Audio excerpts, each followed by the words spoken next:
কি সহযোগিতা? এটা কেন করলেন আপনারা বলেন? আমি নিজে ক্যামেরা আছে, ককটেল পুলিশ মারে কেন? আমার মাথায় ককটেল পড়ছে। আমার সাংবাদিক ভাইরা কেন আহত হলো? এরা জবটা একটু দেন আপনারা প্লিজ। কেন কেন কেন সাংবাদিকের উপরে হামলা হলো? কিছুক্ষণ আগেই দর্শক সাংবাদিকের উপরে হামলা চালিয়েছে পুলিশ এবং সে কোনো উত্তর দিচ্ছে না। সে উত্তর না দিয়ে এই মুহূর্তে চলে যাচ্ছে, আপনারা দেখতে পাচ্ছেন। এবং আমাদের কয়েকজন গণমাধ্যম কর্মী এখানে আহত হয়েছে। তারা শান্তিপূর্ণভাবে এখানে তারা সংবাদ সংগ্রহ করছিল। ততক্ষণে পুলিশ এবং তাদের উপরে হামলা চালানো হয়েছে। কেন? এই যে ওনার নির্দেশে পুলিশ সাউন্ড গ্রেড মারছে সাংবাদিকের উপরে এবং তিনি কোনো জবাব না দিয়ে এই মুহূর্তে চলে যাচ্ছেন। আপনারা দেখতে পাচ্ছেন দর্শক, আমাদের বেশ কয়েকজন সাংবাদিক আহত হয়েছে এবং এখানে দেখতে পাচ্ছেন আমাদের সাংবাদিক ভাইয়েরা তার কাছ থেকে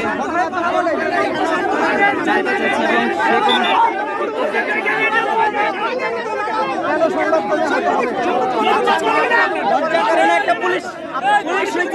লজ্জা করে না? সাংবাদিকের উপরে হামলা চালায় অসভ্য, করতে পারো অসভ্য বেয়াদব বলে সাংবাদিক উপরে ভেবে হামলা চালাতে পারে।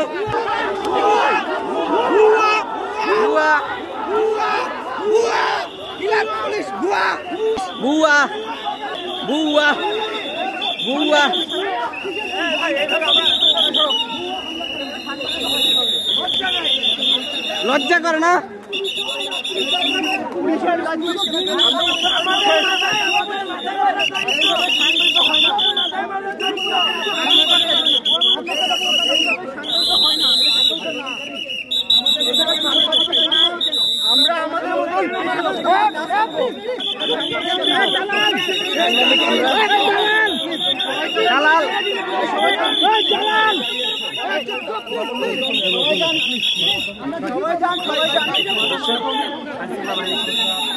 কিছুক্ষণ আগে আইনশৃঙ্খলা বাহিনী সাংবাদিক উপরে হামলা চালিয়েছে এবং আমরা পুলিশের কাছ থেকে জানতে চেয়েছিলাম কেন হামলা করেছে এবং সে কোনো উত্তর না দিয়ে সে চলে গিয়েছে। এবং আমাদের সাংবাদিক ভাইরা সব এখানে আছে, তারা এখান থেকে জবাব চেয়েছে। সাংবাদিক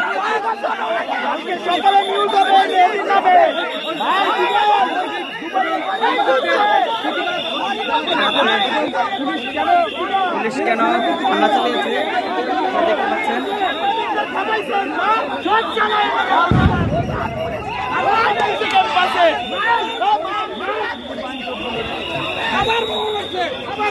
ক্যাম্পাসটার মধ্যে হালারা একেবারে গায়ের মধ্যে পুলিশ সাউন্ড গ্রেনেড মারছে। যে আমার গায়ে একটা পড়ছে এবং আমার একটু দূরে আরেকটা পড়ছে। সংবাদকর্মী পুলিশ কেন সংবাদ গণমাধ্যম এখানে 4-5 জন ছিল।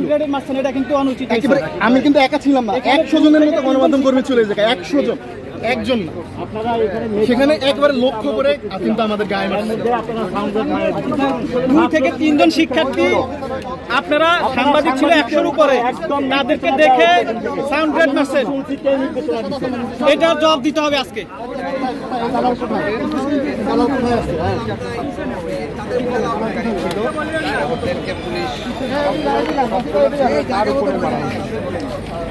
আমাদেরকে পিছন থেকে লাঠি ঘুষি মেরে এবং হচ্ছে তাদেরকে নিচে। আমরা 100 জন থেকে থাকে 3-4 জন ছিল শিক্ষার্থী, সবাই আমাদেরকে ধাক্কা মেরে ফেলে দেওয়া হয়েছিল এবং ঘটনাস্থলে সাংবাদিকদের উপরে গ্রেনেড হামলা করা হয়েছিল। আমাদের একজন সহকর্মী আহত হয়েছে। আমরা তীব্র নিন্দা ও প্রতিবাদ জানাচ্ছি যে সাংবাদিকদের উপরে হামলা কেন। আমরা সংবাদ সংগ্রহরত অবস্থা ছিলাম, আমাদেরকে ধাক্কা মেরে শিক্ষার্থীদের উপর ফেলে দেওয়া হয়েছিল। মূলত সাংবাদিকদেরকে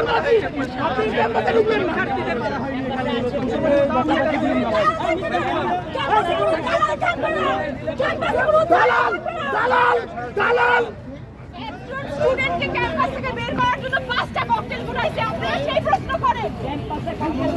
আমরা তো সহযোগিতা করছিলাম। জি বলেন। আমি শেষ করি। জি আমি শেষ না করে ঠিক আছে, জি জি বলেন। জি বলেন। আপনারা যেভাবে তাদেরকে ঘিরে রেখেছেন, কারণ এই জায়গাটাতে তো বিশ্ববিদ্যালয় কর্তৃপক্ষের পরিষ্কার নির্দেশনা আছে যে এখানে কোনো ছাত্র আসবে না, এবং তাদের সঙ্গে আপনারা দেখেছেন, শুরু থেকেই দেখেছেন যে তাদেরকে আমরা রিকোয়েস্ট করছি যে ভাই আপনারা চলে যান, ওই অঞ্চলে যান, এখানে আসবেন না। এটা বিশ্ববিদ্যালয় কর্তৃপক্ষের নির্দেশনা। তো সেটি আমরা এনশিওর করতে গিয়ে আপনারা যখন তাদেরকে ঘিরে ধরে রেখেছেন, তখন তো আমাদের পুলিশকেও আপনারা ওখানে ঢুকতে দিচ্ছেন না। আমরা ঘিরে রাখি, এটা আমাদের দায়িত্ব পালন করছি। যদি একজন একজন করে বলা হয় তাহলে উত্তরটা দিতে ভালো। আমরা আশা করব আপনাদের কাছে যে আইন শৃঙ্খলা রক্ষার কাজে আমরা আইন শৃঙ্খলা রক্ষাকারী বাহিনীকে, আপনি কিন্তু প্রশ্নের উত্তর দেননি। ওখানে শুয়েছিল উপরে কেন আপনারা কেন বললেন আমার মাথা